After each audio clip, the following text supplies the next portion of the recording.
5 माह हो गए हैं राना सनाउल्लाह गिरफ्तार हैं। उन पर एंटी नारकोटिक्स फोर्स ने मंशियात की स्मगलिंग का इल्जाम लगाया हुआ है। ये इल्जाम लगाया गया कि उनसे 15 किलो हेरोइन बरामद हुई है, जिस इल्जाम से राना सनाउल्लाह इनकारी है। और अब नैब ने उनके खिलाफ एक और केस की तैयारी शुरू कर दी है। नैब के एग्जीक्यूटिव बोर्ड के इजलास में चेयरमैन नैब ने राना सनाउल्लाह के खिलाफ आमदनी से जायद असासों की इंक्वायरी की मंजूरी दे दी है। सिर्फ राना सनाउल्लाह के खिलाफ ही नहीं, और भी बहुत से सियासतदानों के खिलाफ इंक्वायरी की मंजूरी दी गई है। नैब एलामिये के मुताबिक एग्जीक्यूटिव बोर्ड ने शहबाज शरीफ, बलीगुर रहमान, निसार खोड़ू, आगा सराद दुरानी, सेनेटर अनवारुल हक काकड़ समेत 15 अफराद के खिलाफ इंक्वायरी की मंजूरी दे दी। अब राना सनाउल्लाह के खिलाफ नया केस खोलने की तैयारी हो रही है। इससे पहले 1 जुलाई को ANF ने अचानक राना सनाउल्लाह को गिरफ्तार किया, जिसके बाद हुकूमत की तरफ से बड़े बड़े दावे किए गए। शहरियार आफरीदी बार बार इस बात के दावे करते रहे, तमाम सबूत हैं, रखे जाएंगे। वो अल्लाह रसूल की कस्में खाते रहे। ये कहा गया कि हुकूमत के पास तमाम शवाहिद मौजूद है, मगर जब ये शवाहिद अदालत में पेश नहीं किए गए तो फिर हुकूमत ने यह मौका अख्तियार किया कि जब अदालत में ट्रायल शुरू होगा तो शवाहिद पेश किए जाएंगे।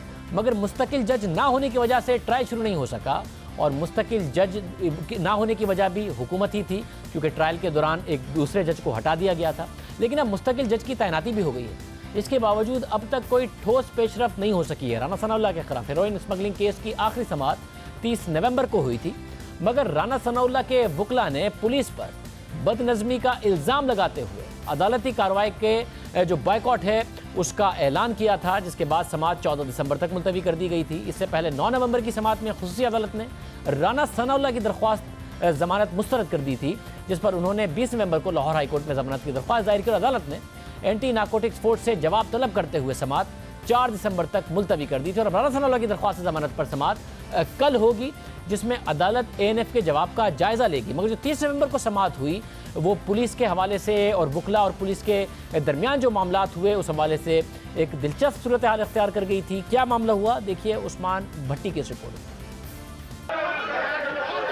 राना सनाउल्लाह खान को जुडिशल रिमांड खत्म होने पर इंसदाद मनशियात की खसूसी अदालत में पेश किया गया तो पुलिस ने वकला को कमरा अदालत में जाने से जबरदस्ती रोक दिया, जिस पर झगड़ा हो गया। पुलिस एहलकारों और वकला में धक्कम पेल भी हुई। पुलिस ने अदालत में राना सनाउल्लाह की पेशी के मौका पर अहाते में मेगाफोन का इस्तेमाल जारी रखा। राना सनाउल्लाह के वकला ने पुलिस के साथ झगड़े, नामुनासिब रवैया और मीडिया को कवरेज से रोकने पर इंसदाद मनशियात की अदालत के जज के सामने अपना एहतजाज रिकॉर्ड कराया और अदालती कार्रवाई का बायकॉट कर दिया। आइन और कानून इजाजत देता है कि ये ओपन ट्रायल होगा। पहले ही इस मुकदमे पे बड़ी उंगलियां उठ रही हैं, कोई कसर नहीं छोड़ी रियासत ने। अब अगर अदालत में भी ये होना है और ये पुलिस ने ट्रायल रेगुलेट करना है तो हमने कोर्ट से कहा हम इसका हिस्सा नहीं बनेंगे। स्टेट के पास खौफ क्या है? ओपन कोर्ट है और आप जरा गिने कि वकला और बंदे कितने हैं। ज्यादा से ज्यादा आपको 30-35 नजर आ रहे हैं। पुलिस वालों को देखे, ये 2500 हैं, इन्हें क्या खौफ है?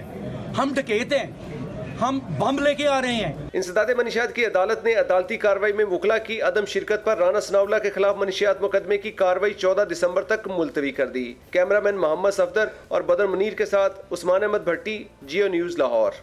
देखते हैं कि कल हाई कोर्ट से क्या फैसला आता है। नैब नई इंक्वायरी के लिए तैयार है। आमदनी से जायद असासों का केस की इंक्वायरी के लिए राना सनाउल्लाह के खिलाफ मंजूरी दे दी गई है।